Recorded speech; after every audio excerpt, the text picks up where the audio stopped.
গল্পের শুরুতে আমরা এক ব্যক্তিকে দেখি যার শরীরে একটি বিশেষ ক্রিম লাগানো হচ্ছে। তার বিন্দুমাত্র ধারণা নেই যে তাকে কি ভয়াবহ শাস্তি দেওয়া হতে চলেছে। এর মধ্যেই ধার্ডরা কোনো কিছু না বুঝেই তার গলায় একটি কাউন্টডাউন টাইমার ঝুলিয়ে দেয় এবং তার বাহুতে একটি মজবুত স্টিল রিং শক্ত করে বেঁধে দেয়। পরের মুহূর্তেই তারা ট্রেনের একটি ছিদ্র খুলে ফেলে এবং নিষ্ঠুরভাবে তার হাতটি বাইরে বের করে দেয়।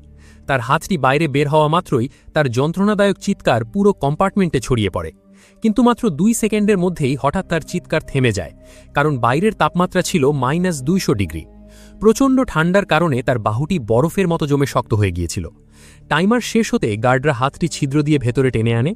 একজন গার্ড চামচ দিয়ে পরীক্ষা করে দেখল যে তার হাতটি পুরোপুরি লোহার মতো শক্ত হয়ে গেছে। তখনই হঠাৎ এক গার্ড তার ভারী হাতুড়ি তুলে সেই জমে যাওয়া হাতটির ওপর আঘাত করে তার টুকরো টুকরো করে ভেঙে দেয়। নিজের শরীর থেকে হাত আলাদা হয়ে যেতেই সেই ব্যক্তি যন্ত্রণায় ছটফাট করতে লাগল। এটি দেখে ট্রেনের ভেতরে থাকা গরিব মানুষগুলোর গায়ে লোম খাড়া হয়ে যায়। তারা নির্বাক হয়ে পুরো ঘটনাটি দেখছিল, কিন্তু তাদের কিছুই করার ছিল না, কারণ এটি এমন এক সময় যখন পুরো পৃথিবী বরফের চাদরে ঢাকা পড়েছে। প্রচণ্ড ঠান্ডায় মানবজাতির 99% বিলুপ্ত হয়ে গেছে। যারা বেঁচে আছে তারা সবাই এই চলমান ট্রেনটিতে আশ্রয় নিয়েছে, যা গত 15 বছর ধরে থামার নাম নিচ্ছে না। এই বরফে ঢাকা পৃথিবীতে ট্রেনটি অবিরাম গোল হয়ে ঘুরছে, আর যদি ভুল করেও ট্রেনটি থেমে যায় তবে প্রচণ্ড ঠান্ডায় এর ইঞ্জিন জমে যাবে এবং ট্রেনের ভেতরে থাকা সব মানুষ মারা যাবে। আসলে এই ট্রেনটির ভেতরেই যেন পুরো পৃথিবী বাস করছিল। প্রতিটি অংশ ছিল আলাদা আলাদা ক্লাসের জন্য। একেবারে পেছনে ছিল টেইল সেকশন, যেখানে 1000 জন গরিব ও হতভাগ্য মানুষ থাকত। তাদের জীবন কোনো কারাগারের চেয়ে কম ছিল না। সেখানে না ছিল পরিষ্কার পরিচ্ছন্নতা, না ভালো খাবার। বেঁচে থাকার জন্য এই বেচারা মানুষদের শুধু কালো রঙের এক ধরনের প্রোটিন বার দেওয়া হতো। তার পরের অংশে ছিল মধ্যবিত্তরা, যাদের জীবন গরিবদের তুলনায় কিছুটা ভালো ছিল। এর পরেই ছিল ফার্স্ট ক্লাস সেল, যেখানে ধনী ও ভিআইপিরা থাকত। তারা অনেক টাকা দিয়ে টিকিট কেটেছিল বলে বিলাসবহুল জীবন কাটাত, এবং ট্রেনের পুরো সিস্টেমের নিয়ন্ত্রণ ছিল তাদের হাতেই। তারা যা ইচ্ছা তাই করতে পারত। সকালবেলা 2 গার্ড সেলে এসে একজন দক্ষ বেহালাবাদক দাবি করল। এক বৃদ্ধ এগিয়ে এসে বলল সে ও তার স্ত্রী দুজনেই বেহালা বাজাতে পারে, কিন্তু গার্ডরা মাত্র একজনকে নিতে চাইল। বৃদ্ধ তার স্ত্রীকে একা রেখে যেতে অস্বীকার করলে গার্ড তার স্ত্রীর ওপর হামলা করে হাত ভেঙে দেয় এবং জোর করে বৃদ্ধকে নিয়ে যায়। এই দৃশ্য দেখে উপস্থিত সবার ক্ষোভ ফেটে পড়লেও তারা নিরুপায় ছিল। এরই মধ্যে কার্টিস নামের এক ব্যক্তি তার বন্ধু এডগারের সাথে গোপনে কিছু খুঁজছিল। তানিয়া নামের এক নারী তাকে ইশারা করে জানায় যে কাঙ্ক্ষিত জিনিসটি তার ছেলের কাছে আছে।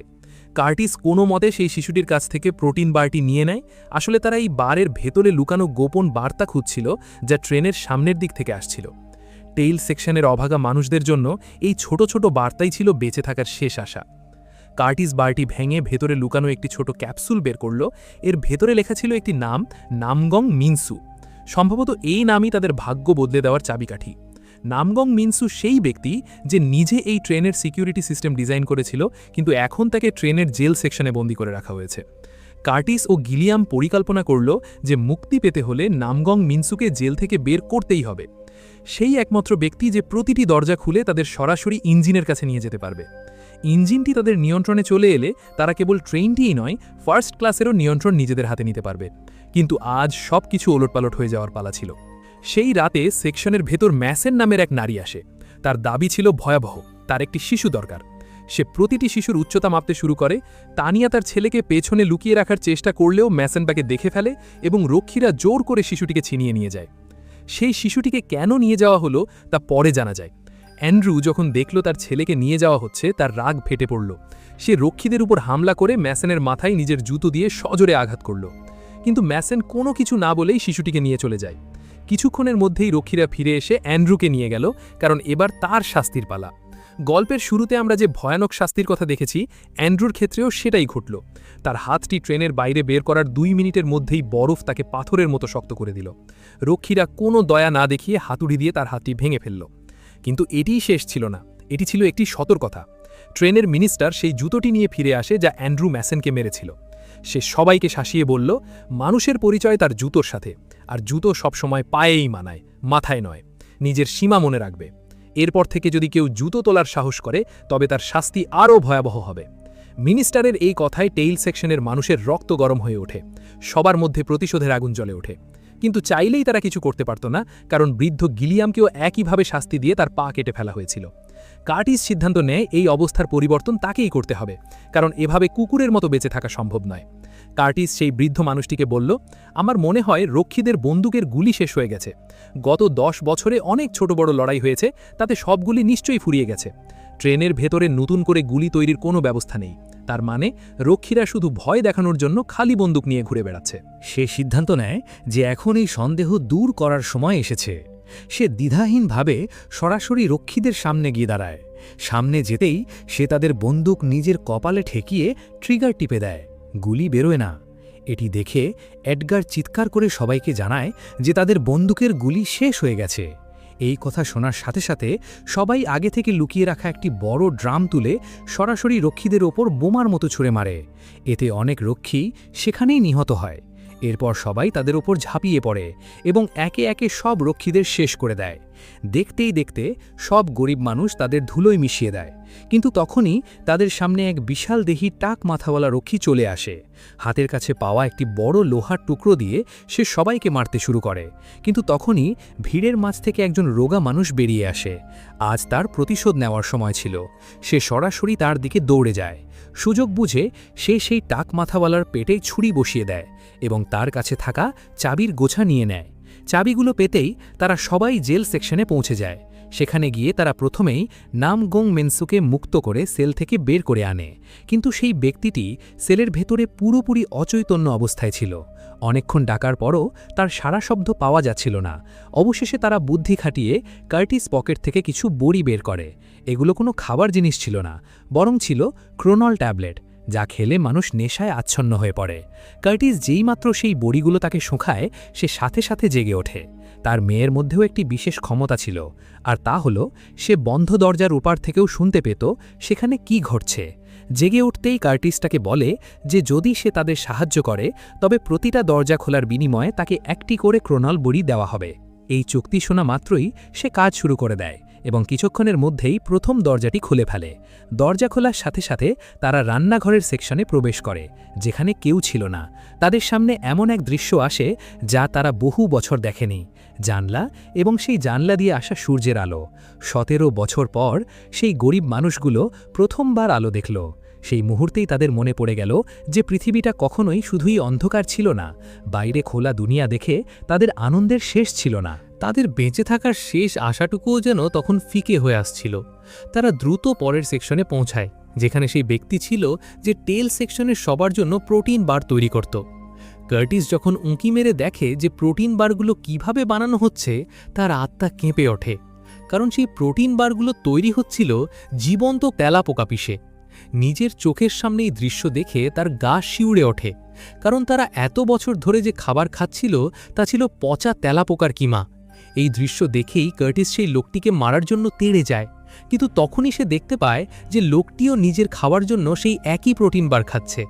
ট্রেনের মিনিস্টার তাকে হুমকি দিয়েছিল যে যদি সেই প্রোটিন বার না বানায় তবে তাকে মেরে ফেলা হবে।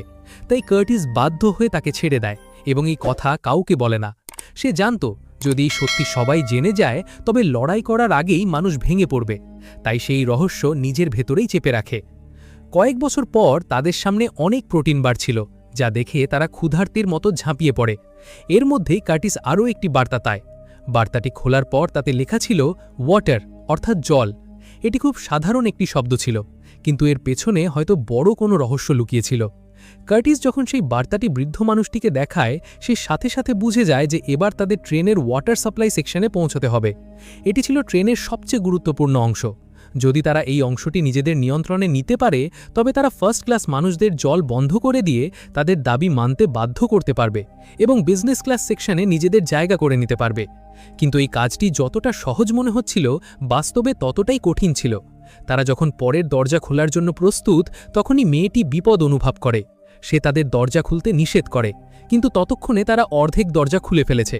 দরজা খোলা মাত্রই তাদের সামনে রক্ষীদের পুরো বাহিনী অস্ত্র নিয়ে দাঁড়িয়েছিল। তারা কোনো কিছু না ভেবেই গরিব মানুষগুলোর ওপর কুড়ালের আঘাত করতে থাকে। রক্ষীরা একে একে সবাইকে কাটতে থাকে। গরিব মানুষগুলোর সংখ্যা খুব কম থাকায় তারা বেশিক্ষণ টিকতে পারেনি এবং সেখানেই মারা যেতে থাকে। দেখতে দেখতে পুরো সেকশন লাশে ভরে যায়। এমন সময় একজন রক্ষী এসে ঘোষণা করে যে ট্রেনটি কিছুক্ষণের মধ্যেই সাইলেন্ট ব্রিজ দিয়ে পার হতে চলেছে। ট্রেনটি যখন ব্রিজে ওঠে তখন রক্ষীরা হঠাৎ হ্যাপি নিউ ইয়ার বলে চিৎকার শুরু করে, কারণ প্রতি বছর এই ট্রেনটি পৃথিবীকে এক চক্কর ঘুরে ঠিক ওই ব্রিজটি দিয়েই পার হয়। সামান্য এগোতেই ট্রেনের সামনে বরফের একটি বিশাল পাহাড় দেখা দেয়।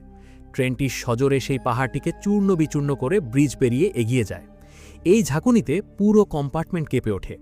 এই সুযোগে সেই মেয়েটি জানালার কাছে গিয়ে বাইরে তাকায় এবং দেখতে পায় নিচে বরফ গলতে শুরু করেছে।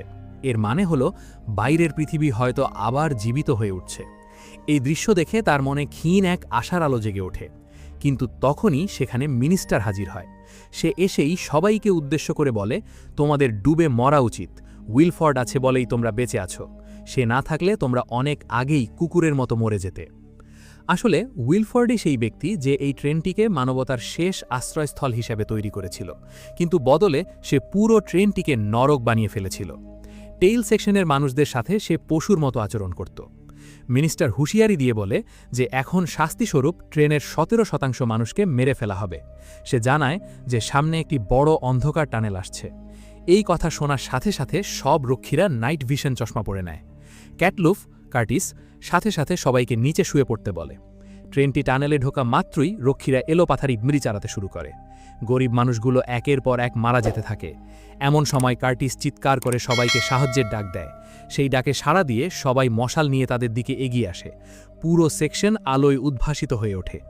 এই সুযোগ কাজে লাগিয়ে গরিবরা রক্ষীদের ওপর আগুনের গোলার মতো হামলা চালায়। পুরো কামরায় বিশৃঙ্খলা ছড়িয়ে পড়ে। এর মধ্যেই এক সঙ্গী সরাসরি মিনিস্টারের পায়ে ছুরি বসিয়ে দেয়। কিন্তু দুর্ভাগ্যবশত কার্টিসের বন্ধু এডগারকে এক রক্ষী ধরে ফেলে। এডগার তাকে বাঁচানোর জন্য চিৎকার করতে থাকে, কিন্তু কার্টিস তার দিকে না তাকিয়ে সরাসরি মিনিস্টারের দিকে ছুটে যায়, এই আশায় যে তাকে বন্দি করতে পারলে হয়তো বন্ধুকে বাঁচানো সম্ভব হবে। কিন্তু ঠিক সেই মুহূর্তে পেছন থেকে গার্ড তার শরীরে ছুরি ঢুকিয়ে দেয় এবং তাকে সেখানেই মেরে ফেলে। নিজের চোখের সামনে সঙ্গীকে মরতে দেখে কার্টিস মানসিকভাবে পুরোপুরি ভেঙে পড়ে। সঙ্গীর মৃত্যু দেখে তার ভেতরের রাগ আরও দ্বিগুণ হয়ে যায়। সে তৎক্ষণাৎ মন্ত্রীকে ধরে ফেলে এবং সবাইকে নির্দেশ দেয় নিজেদের অস্ত্র ফেলে দিতে। ঠিক এই সময়ে ট্রেনটি একটি অন্ধকার সুড়ঙ্গ পার হয়। তারা মন্ত্রীকে বন্দি করে সব তথ্য বের করতে শুরু করে। কার্টিস তাকে জিজ্ঞেস করে ম্যাসেন শিশুদের কোথায় নিয়ে গেছে, কিন্তু মন্ত্রী সাফ জানিয়ে দেয় যে সে কিছুই জানে না। সে কেবল এটুকুই জানে যে সব শিশুকে উইলফোর্ডের সাথে ইঞ্জিন সেকশনে নিয়ে যাওয়া হয়েছে। কার্টিসের পর জলের সাপ্লাই সম্পর্কে জানতে চায়। মন্ত্রী জানায় জলের সেকশনও ইঞ্জিন রুমের ভেতরেই অবস্থিত, কারণ যখন ট্রেনটি বরফের পাহাড়ের সাথে ধাক্কা খায় তখন ট্রেনের সামনের অংশে অনেক বরফ জমে যায় এবং তা গলে গিয়ে জল তৈরি হয়। সেই জল পরিষ্কার করে ভিআইপিদের দেওয়া হয়, আর নোংরা জল দেওয়া হয় গরিব বা তোমাদের মতো লোকদের। এ কথা শোনা মাত্রই সেই লোকটি দৌড়ে আসে যার হাত এই মহিলার আদেশে কাটা হয়েছিল। সে রাগে জ্বলছিল এবং তাকে মারতে উদ্যত হয়। তখনই সেই মহিলা জানায় যে আমাকে ছাড়া তোমরা ইঞ্জিন রুমে পৌঁছতে পারবে না, কারণ একমাত্র আমিই জানি ইঞ্জিন রুমের পথ। আমাকে মারলে তোমরা চিরতরে এখানে আটকে মারা পড়বে। তাই তারা তাকে সঙ্গে নিয়েই সামনের সেকশনে এগিয়ে যায়। সেখানে পা রাখতেই সব কিছু বদলে যায়। মনে হচ্ছিল না এটি ট্রেনের অংশ, বরং অন্য কোনো পৃথিবী। সেখানে চারিদিকে সবুজের সমারোহ, ছোট ছোট বাগান যেখানে তাজা ফল আর শাকসবজি ফলানো হচ্ছে। এসব দেখে গরিব মানুষগুলো অবাক হয়ে যায়। পরের সেকশনে প্রবেশ করতেই তাদের আত্মা কেঁপে ওঠে, কারণ সেখানে একটি বিশাল অ্যাকোয়ারিয়াম ছিল যার ভেতর মাছেরা ঘুরে বেড়াচ্ছিল। শুধু তাই নয়, সামনেই ছিল একটি বিশাল রেস্তোরাঁ। তাদের খাওয়ার জন্য খাবার দেওয়া হয় এবং অবশেষে 17 বছরের ইতিহাসে প্রথমবারের মতো গরিব মানুষগুলো প্রোটিন বারের বদলে সুশি খাবার সুযোগ পায়। খাবার দেখেই তারা ক্ষুধার্তের মতো ঝাঁপিয়ে পড়ে। মন্ত্রী যখন খাবার খেতে যাবে তখনই কার্টিস তার মুখে চামচ দিয়ে আঘাত করে, কারণ তাদের ওপর করা সেই অমানুষিক নির্যাতনের কথা তার মনে ছিল। সে সেই কালো রঙের প্রোটিন বারটি বের করে বলে, আজ তোমাকে এই খাবারের বদলে এটাই খেতে হবে।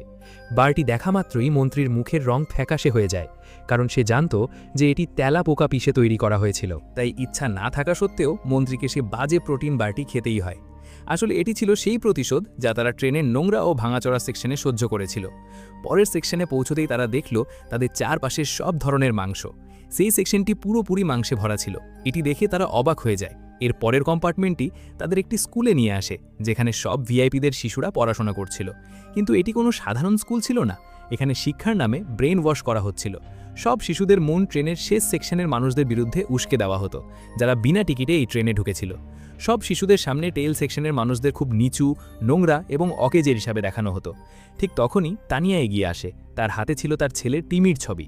সে কাঁদতে কাঁদতে শিশুদের জিজ্ঞেস করে যে কেউ কি আমার ছেলেকে দেখেছে। এক শিশু তাকে বলে যে সব শিশুদের পরের সেকশনে নিয়ে যাওয়া হয়েছে। এ কথা শুনে তানিয়ার মনে আশা জেগে ওঠে। ঠিক তখনই হঠাৎ এক টাকমাথা ব্যক্তি ক্লাসের ভেতর প্রবেশ করে। তার হাতে ছিল ডিমের একটি ঝুলি, যা ডিম দিয়ে পুরোপুরি ভর্তি ছিল। আসলে নতুন বছরের আনন্দ উপলক্ষে এই ডিমগুলো বিতরণ করা হচ্ছিল।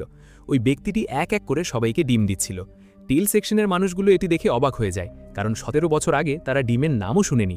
এই প্রথম তারা ডিম দেখল, কারণ তারা এই 17 বছর ধরে ট্রেনের ভাঙাচোরা সেকশনে থেকে প্রায় শেষই হয়ে গিয়েছিল।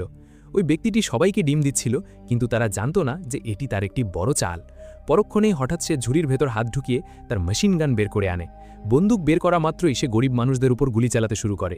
এরই মধ্যে ক্লাসের টিচারও তার বন্দুক বের করে সবাইকে গুলি করতে শুরু করে। 1 সেকেন্ডের মধ্যে পুরো ক্লাসরুম লাশের স্তূপে পরিণত হয়। এর মধ্যে গুলিটি ঠিক সেই লোকটির গায়ে লাগে যার হাত কেটে ফেলা হয়েছিল। তখনই সব গার্ডরা ভেতরে ঢুকে পড়ে। টিচারও সবাইকে গুলি করছিল, কিন্তু তখনই এক সঙ্গী তার গলায় সরাসরি ছুরি বসিয়ে দেয়, ফলে সে সেখানেই মারা যায়। কার্টিস যেই মুহূর্তে ক্যামেরা ঘোরানোর দিকে তাকায়, সে দেখল গার্ডসদের লিডার সে বৃদ্ধ গিলিয়ামকে ধরে রেখেছে। পরের মুহূর্তেই সে সেই বৃদ্ধ লোকটিকে গুলি করে ঝাঁঝরা করে দেয়। এটি দেখা মাত্রই কার্টিসের ভেতরের রাগ ফেটে পড়ে। সে তৎক্ষণাৎ মেশিনগান তুলে নেয় এবং কোনো কিছু না ভেবেই সেই মন্ত্রীর বা মিনিস্টারের কাজ সেখানেই শেষ করে দেয়। এখন সেখানে কার্টিস, নামগং এবং ইয়োনা এই 3 জনই অবশিষ্ট ছিল। তারা সরাসরি ইঞ্জিন রুমের দিকে এগোতে থাকে। তারা একের পর এক সেকশন পার হতে থাকে। সেখানে হাসপাতাল, দর্জি, বিউটি পার্লার সব কিছু ছিল। মনে হচ্ছিল এটি ট্রেন নয়, বরং একটি চলমান বিলাসবহুল শহর। কার্টিস তার সঙ্গীদের নিয়ে সামনে বাড়ছিল। ঠিক তখনই ট্রেনের অন্য প্রান্ত থেকে গার্ডদের লিডার তাদের ওপর এলোপাথারি গুলি চালাতে শুরু করে। কার্টিস পাল্টা গুলি চালায়, কিন্তু তার বন্দুক ছোট হওয়ার কারণে গুলি খুব বেশি দূর পর্যন্ত পৌঁছাচ্ছিল না। তারা যতই সামনে বাড়ছিল, গার্ডরা তাদের ওপর গুলি ছুড়ছিল। এই বিশৃঙ্খলার মধ্যে গার্ড লিডার কার্টিসকে কাবু করে ফেলে এবং সুযোগ বুঝে তাকে ছুরি আঘাত করতে যায়। হঠাৎ এডগার তার হাত সামনে বাড়িয়ে দেয়, ফলে তার প্রাণ বেঁচে গেলেও গার্ডটি তাকে ধরে ফেলে এবং সোজা তার শরীরে ছুরি ঢুকিয়ে দেয়। এভাবেই কার্টিসের ঘনিষ্ঠ বন্ধু প্রাণ হারায়। ঠিক সেই সময় যখন কার্টিস আহত তানিয়াকে দেখল, তখন সে তার শেষ নিঃশ্বাস ত্যাগ করছিল, কারণ তাকেও গুলি করা হয়েছিল। সে কার্টিসকে বলে, যাই কিছু হয়ে যাক, আমার ছেলেকে বাঁচিয়ে তবেই ফিরবে। কথা বলতে বলতেই তানিয়া মারা যায়। নিজের সব সঙ্গীদের মরতে দেখে কার্টিসের রাগ চরম পর্যায়ে পৌঁছায় এবং সে কোনো কিছু না ভেবেই ইঞ্জিন রুমের দরজায় আঘাত করতে শুরু করে। সে প্রাণপণ চেষ্টা করে সেটি ভাঙার, কিন্তু চাবি ছাড়া কি আর দরজা খোলা যায়। নামগং তাকে বলে যে শুধু দরজা ভাঙলেই ইঞ্জিন রুমে যাওয়া সম্ভব নয়। সে ইশারায় জানায় যে যদি আমরা এই দরজা খুলতে পারি তবে ট্রেনের বাইরে বেরিয়ে যাওয়া সম্ভব। কিন্তু কার্টিস বলে, বলাটা সহজ কিন্তু কাজটা অসম্ভব, কারণ আমরা যদি বাইরে বেরোতেও পারি তবে বাইরের হাড় কাঁপানো ঠান্ডা আমাদের জীবন্ত রাখবে না। নামগং তখন বলে, ধরে নাও আমাদের কাজ হয়ে গেছে, কারণ বাইরের তাপমাত্রা ধীরে ধীরে কমছে। আমি সেদিন যখন ট্রেনের বাইরে তাকিয়েছিলাম, তখন বরফের নিচে বরফের চাদরে চাপা পড়া জাহাজের ধ্বংসাবশেষ পরিষ্কার দেখতে পেয়েছিলাম, যা পৃথিবী ধ্বংসের সময় সেখানে ক্র্যাশ করেছিল। এর মানে হলো বাইরের তাপমাত্রা এখন কমে আসছে। এর মধ্যেই সে ক্রোনুল নামক একটি বিস্ফোরক পদার্থের বড় টুকরো দেখায়, যা সে বহু বছর ধরে জমিয়ে রেখেছিল, কারণ সে জানত এটি একদিন তার অনেক কাজে লাগবে। যদি এটি বেশি পরিমাণে ব্যবহার করা হয় তবে এটি একটি বড় বোমার মতো ফাটতে পারে। যদি আমরা এটি দরজায় লাগিয়ে ফাটিয়ে দিই তবে দরজা ভেঙে যাবে এবং আমরা এই বন্দিদশা থেকে মুক্তি পাব। এর আগেই তারা কিছু করতে পারল। ইঞ্জিন রুম থেকে সেই মহিলা বেরিয়ে এলো যার দিকে অ্যান্ড্রু জুতো ছুঁড়ে মেরেছিল। এসেই সে নেশাগ্রস্ত নামগংয়ের উপর গুলি চালালে সে সেখানেই ঢলে পড়ে। অবশেষে তারা কার্টিসকে ইঞ্জিন সেকশনে নিয়ে আসে। সেখানে তার মুখোমুখি হয় উইলফোর্ড, যে ট্রেনের টেল সেকশনের মানুষদের জীবন কুকুরের মতো করে রেখেছিল। সে কার্টিসকে স্বাগত জানায় এবং তার সামনে আসল সত্য উন্মোচন করতে শুরু করে।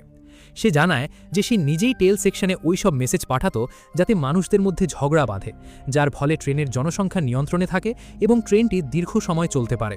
এই কথা শুনে কার্টিসের রাগ ফেটে পড়ে, কিন্তু এখন আর তার কিছু করার ছিল না। অন্যদিকে নামগং তখনও বেঁচে ছিল, কারণ গুলিটি তার হাতে লেগেছিল। তার সামনে সব ভিআইপিরা দাঁড়িয়েছিল এবং সে ও তার মেয়ে বেলে সবাইকে গুলি করতে শুরু করে, কারণ তাদের কারণেই তারা গত 17 বছর ধরে বন্দী ছিল। কিছুক্ষণ পর সব ভিআইপিদের একটি বড় দল তাদের দিকে এগিয়ে আসতে থাকে। নামগং তার মেয়েকে চিৎকার করে বলে ট্রেনের দরজায় লাগানো ক্রোনোলে আগুন ধরাতে।